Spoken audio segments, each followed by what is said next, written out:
السلام علیکم ورحمۃ اللہ وبرکاتہ۔ ناظرین کرام، اس سلسلے درس میں یہ بات بھی ہمیں جاننی چاہیے کہ ہماری ایک کوشش،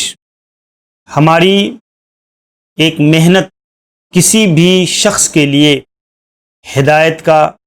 رہبری کا ذریعہ بن سکتی ہے۔ اسی لیے ہمیں یہ بات جاننی چاہیے کہ ہم دعات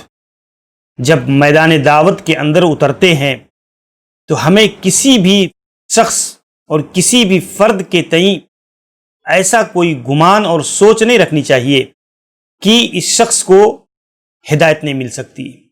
یا یہ شخص کی رہبری اور رہنمائی کیسے ہو سکتی ہے۔ نہیں، بلکہ ہمیں ہر انسان کے تئیں، ہر شخص کے تئیں مثبت سوچ اور فکر رکھنی چاہیے کہ شاید اگر میں اسے حق کی تلقین کروں، صحیح بات کو بتاؤں، اللہ تعالیٰ کے پیغام کو اس تک پہنچاؤں، اس کے صحیح عقیدے منہج کی طرف اس کو لانے کی کوشش کروں، اس کے باطل افکار و نظریات کا حکمت کے ساتھ رد کروں تو یہ میری بات کو مانے گا۔ اسی لیے ہمیشہ ایک داعی کو پر امید ہونی چاہیے اپنے مدعو کے تئیں، اسے پوری امید ہونی چاہیے کہ اللہ تبارک و تعالیٰ ضرور اسے ہدایت دے گا۔ اس لیے کہ دعوت کا معاملہ یہ ہے، مثلا ایک غیر مسلم ہے، اللہ تعالیٰ نے اس کی فطرت کے اندر اسلام کو رکھا ہے، اللہ رب العزت نے اس کو اسی فطرت پر پیدا کیا ہے۔ اسی لیے اللہ کے نبی صلی اللہ علیہ وسلم نے بیان فرمایا، کل مولود یولد علی الفطرہ، ہر بچہ یہ فطرت اسلام پر پیدا ہوتا ہے، اسلام کی فطرت اس کے دل کے اندر رچی اور بسی ہوتی ہے۔ یہ اور بات ہے کہ پھر اس فطرت اسلام پر دبیز پردے پڑ جاتے ہیں، کفر کے، شرک کے، بدعتوں کے اور اپنے ماں باپ کے طرز عمل، سوچ اور فکر کے دبیز پردے اس فطرت کے اوپر آ جاتے ہیں، اور وہ اسلامی فطرت جس پر اللہ نے اس کو پیدا کیا ہے وہ دب جاتی ہے۔ اسی لیے آگے بیان کیا گیا، فَأَبَوَاهُ يُحَوِّدَانِهِ وَيُنَصِّرَانِهِ وَيُمَجِّسَانِهِ وَإِن كَانَ مُسْلِمَيْنِ فَهُوَ مسلم، یعنی اس کے ماں باپ اس کو یہودی بنا دیتے ہیں، مجوسی بنا دیتے ہیں، اگر وہ یہودی ہیں تو ان کا بچہ یہودی تہذیب پر، یہودی طرز عمل اور طریقے پر ڈھل جاتا ہے، عیسائیت میں ڈھل جاتا ہے، اور مجوسی ہیں تو آگ کی پوجا کرنے لگتا ہے، اور اگر وہ والدین مسلمان ہیں، اللہ کو ماننے والے ہیں، تو ان کا بچہ اسلام کا پیروکار بن جاتا ہے۔ تو آپ دیکھیں ایک داعی کا کام کیا ہے؟ ایک داعی کا کام یہ ہے کہ وہ اس بات کو ہمیشہ گہرائی کے ساتھ سمجھے کہ اس کے دل میں اسلام کے تئیں جو اس کی فطرت ہے، اللہ تعالیٰ نے اس میں اسلام کو ڈالا ہے۔ یہ اور بات ہے کہ اس کے والدین کی تربیت، اس کی تہذیب، سماج کے اثرات نے اس پر اتنا اثر ڈالا ہے کہ وہ چیز مدھم ہو گئی ہے، وہ روشنی مدھم ہو گئی ہے، اور ایک داعی کا کام ہے اسی فطری جو روشنی ہے اس کو جلا دینا، اس کو جو ہے اجاگر کرنا، اسی بنیاد پر اس کے اوپر کام کرنا۔ تو یہ بہت بنیادی چیز ہے۔ اسی لیے آپ دیکھیں اللہ تعالیٰ نے عالم ارواح میں جو ہم سے وعدہ لیا تھا، الست بربکم، کیا میں تمہارا رب نہیں ہوں؟ تو سارے لوگوں نے جواب دیا تھا کہ تو ہمارا رب ہے۔ یہ میرے بھائیو، اللہ تعالیٰ نے اس چیز کو فطرت کے اندر ڈالا ہے۔ اسی لیے علماء عقیدہ نے اس چیز کو ذکر کیا ہے کہ اگر ایک بچہ پیدا ہونے کے بعد بیرونی اثرات سے محفوظ ہو جائے، یعنی والدین کا اثر، سماج کا اثر، مختلف تہذیبوں کا اثر اس پر نہ پڑے، اور وہ کسی ایسی جگہ میں تربیت پائے جہاں وہ ان اثرات سے محفوظ ہو، تو اسے اللہ تعالیٰ کی حقیقی معرفت حاصل ہو جائے گی، یعنی وہ اپنے رب کو حقیقت میں پہچان لے گا۔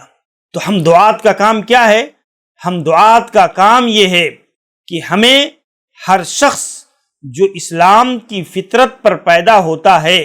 ہر شخص کے تئیں ایک امید ہونی چاہیے ہدایت کی، ایک امید ہونی چاہیے ہمیں کہ اللہ تعالیٰ اسے ضرور ہدایت دے گا۔ اگر ہماری کوششیں مخلصانہ ہیں تو اللہ رب العالمین ضرور جو ہے اس معاملے میں کامیابی عطا کرتا ہے۔ اسی لیے ایک داعی کو یہ جاننا چاہیے کہ ہماری ایک کوشش سے، ہماری ایک محنت سے، ہماری ایک آواز، ایک بات، ایک جملے سے کسی انسان کی زندگی بدل جاتی ہے۔ بعض دفعہ ہم دیکھتے ہیں بعض علماء کی مختصر سی باتیں، چھوٹی سی نصیحتیں یہ اتنا کارگر ثابت ہوتی ہیں کہ ایک انسان کے دل کی دنیا بدل جاتی ہے۔ بعض دفعہ انسان کی زندگی کے حوادث، پیش آنے والے حادثات اور واقعات یہ اتنے مؤثر ثابت ہوتے ہیں اس انسان کے لیے کہ وہ آدمی اپنی زندگی کو بدل لیتا ہے۔ تو میرے بھائیوں، اس حیثیت سے ہم دعات کو یہ بات جاننی چاہیے کہ اللہ تعالیٰ نے ہر شخص کو اسلام کی فطرت پر پیدا کیا ہے، اور صحیح فطرت اللہ کی توحید، اللہ تعالیٰ کی حقانیت، اللہ تبارک و تعالیٰ کی ربوبیت، اس کی الوہیت کی صحیح معرفت کی دعوت دینا اور اللہ تعالیٰ کی پہچان کروانا،